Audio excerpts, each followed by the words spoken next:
Assalamualaikum warahmatullahi wabarakatuh. Alhamdulillahilladzi hadana lihadza wa ma kunna linahtadiya laula an hadanallah.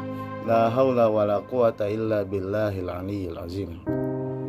Puja serta syukur mari kita panjatkan kehadirat Ilahi Robbi yang telah memberikan kita segala karunia-Nya sehingga saya dapat menyelesaikan tugas akhir dalam mata kuliah Islamic Public Speaking. Salawat serta salam semoga selalu tercurahkan kepada baginda alam Nabi besar Muhammad Sallallahu Alaihi Wasallam. Yang tak lupa saya ucapkan terima kasih kepada Bapak dosen Dr. Hasan Basri Tanjung MA yang telah membimbing saya sehingga saya dapat menyelesaikan tugas akhir ini yang akan saya beri judul pengaruh salat terhadap kesabaran manusia. Qala Allah Ta'ala fi kitabil karim, a'udzu billahi minasyaitonir rajim, bismillahirrahmanirrahim.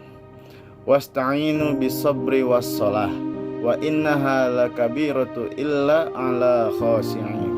Artinya, jadikanlah sabar dan sholat sebagai penolongmu, dan sesungguhnya yang demikian itu sungguh berat kecuali bagi orang-orang yang khusyuk. Quran Surah Al-Baqarah ayat 45. Dalam ayat di atas menjelaskan bahwa Allah Subhanahu wa Ta'ala memerintahkan untuk tetap sabar dan sholat sebagai penolong kita menuju surga.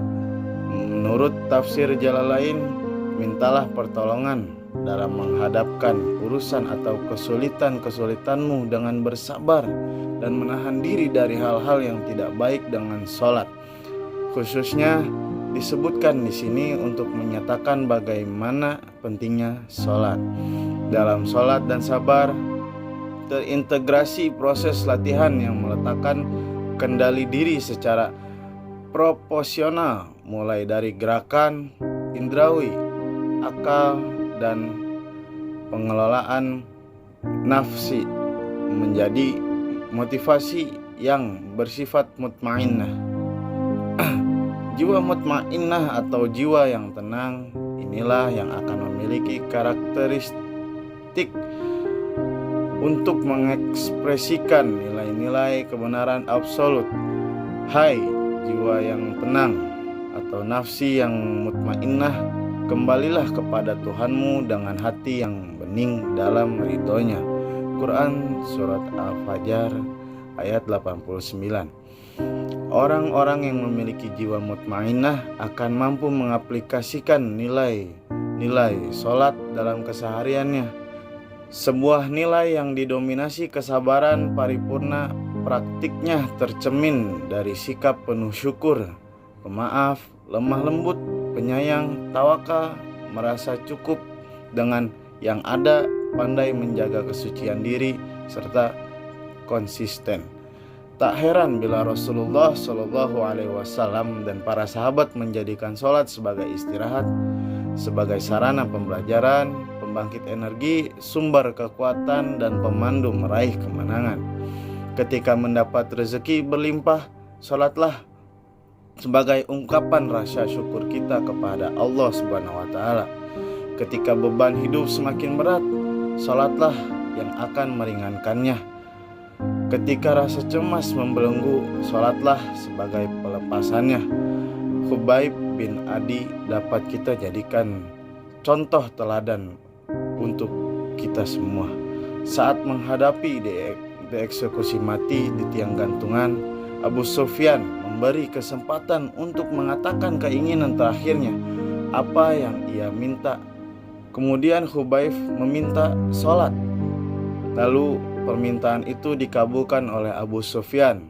Dengan khusyuk ia sholat 2 rakaat, lalu berkata, andai saja aku tidak ingin dianggap takut atau mengulur-ngulur waktu, niscaya akan kuperpanjang lagi sholatku ini, ungkap Khubaib saat itu.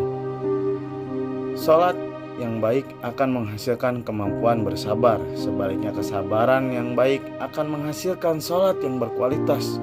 Ciri sholat berkualitas adalah terjadinya dialog dengan Allah sehingga melahirkan ketenangan dan kedamaian di dalam hati. Komunikasi dengan Allah tidak didasari dengan titipan atau kepentingan, Dengan terbebasnya dari gangguan kepentingan tersebut, insya Allah salat kita akan mencapai derajat komunikasi tertinggi.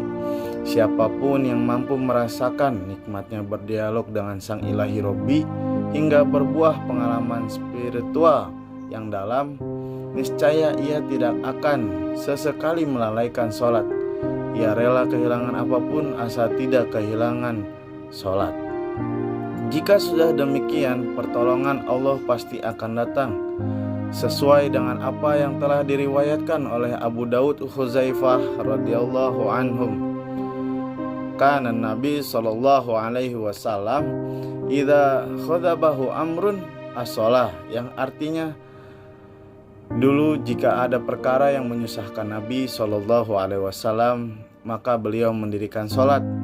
Salat memberikan keutamaan bagi umat Islam berdasarkan hadis riwayat Ahmad dari Abdullah bin Umar radhiyallahu an.